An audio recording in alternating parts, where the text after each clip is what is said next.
Let's say you're in the love spiritual mind. Mm-hmm. You're with someone that's afraid. How would you deal with it? You're with someone who's afraid. You accept it, but of course. How would you open them?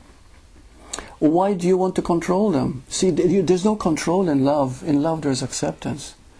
If you tried, like one time when I came to Vancouver, I started teaching Course in Miracles. That's how I started, and I love the text. I love the whole thing, because it's the teachings of Bhagavan Ramana Maharshi is the same, except the words are different, but the teaching is the same. And when I was teaching this, I used to have 60, 70 people in group. I used to do 2 or 3 times a week. It was huge. And it was the fad at the time, everybody's doing Course in Miracles. But I used to see this control happening. A woman would come to me and he says, "Oh, this is beautiful. My husband's going to have to follow it." You see? Competition again. It's control. It's the same thing. If somebody is not in tune, so what? Show them. Be loving towards them. That love will bring the change. It's a funny thing. It's true. There isn't much love in the world. We can see that very clearly. But when you are genuine in that state of love, people will recognize it, no matter under what level they're coming, or what stage you're coming from. They will recognize it. And you don't have to change them. You don't have to even want them to change. That very energy that spews forth from you, you see, becomes a zapping in itself. Yeah. So this question that you've asked is a very common one. How do I change a person? How do I make them see? What gives us the right to want to change a person and to make them see? Do you understand? Like, everybody is functioning on their own and everything. Do you know that everybody is okay as they are?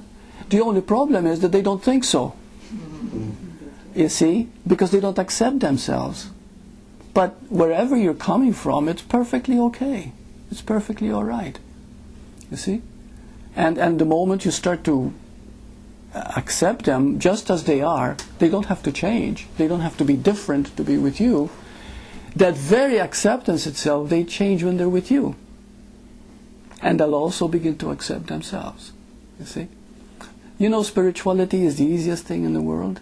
The simplest thing that there is. But we make it complex because we think there are rules of how to be and how to think. There are none. The question is, how willing am I to love? See? And that is it. And how much can I trust this love? And I can trust it completely. And it will guide me. I call it my inner guide. Whenever I want answers to anything, whenever I have some topic or something, I ask. I call it love now, okay? I can call it Bhagavan, or I call it love. And I talk to this love. And this love always comes with an answer. The answer can come in many different ways. It can come while driving. It can come at work. With me, it often comes either when I'm sleeping, it wakes me up, or when I'm in the washroom. But it never fails.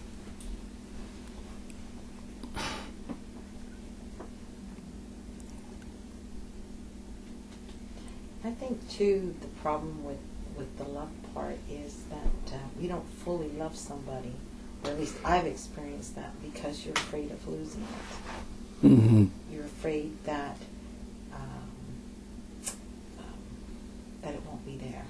Mm-hmm. And then what do? You just get used to feeling so wonderful, and so, like I see. So then there is a fear in your love. There is fear that you're going to lose that. Mm-hmm. Okay. Well, then that's not pure love then. But you don't know it at that point. No. But there is a discomfort within that love. It's just like a little jealousy, a little envy, a little possessiveness. These little things always creep into the love. That's not love. There's still a need there, you see. Now, you're not going to change that. You're not going to overcome that. But just be aware of it. that as long as there's any need combined with that love is not pure. And that's how conflict, sometimes people truly fall in love. And they get married. And what happens is the moment intimacy starts to come in, people are going to be themselves, and the conflict starts. Because their needs begin to develop. I'd like you to be this way. You're my wife, and therefore I expect you to have dinner for me, to have this, to clean and do and do and do. We have rules. I'm not saying this is wrong. What I'm saying is we begin to develop conditions. You see? And the other way around too. You know, we make love twice a week, okay? And it just doesn't work that way. Things don't work out that way. So as long we start to create conditions, the moment you start creating conditions, love begins to die. That pure unconditional love, because true love is unconditional. Did you know that? It is truly unconditional. There are no conditions to it at all. And just hear that. There are no conditions to love. Love is love. How beautiful that is. I'm not going to love you because... I love you because you're the same light I am. You know? And that's... Now, is it possible to love everyone? Is it possible to love everyone? Yes and no. Hmm? Yes and no. Not in the traditional sense of the word love. But in the end, the unknowing, what love The really knowing, is. that's right. The unknowing knowing. Yeah. In the true sense of the word, love, you love everybody. Yes. As a matter of fact, you begin to feel such beauty inside you, that love, that there's no one that you can meet that you don't feel the love for. You see, it's always there. Even somebody that does not so good things. There's still beings like you. Yeah. Yeah. So somebody doesn't do a good thing. They're still being. They're still the same light you are. You see? Now, you might not want to be in their company at that moment. Is that okay? Of course. Of course it is. Yeah. Burt, you're saying, you know, everyone is love, Mm-hmm. but can there be such a thing as an evil spirit that doesn't feel love? Do you know what I mean by an evil spirit? Well, yes, yeah. Evil is something evil like demons and devil. That is all depicted the ego. That's all. So Okay. the being part of the human. Yeah. The being It's an can evil never. being. The being can never have evil in it. It's pure.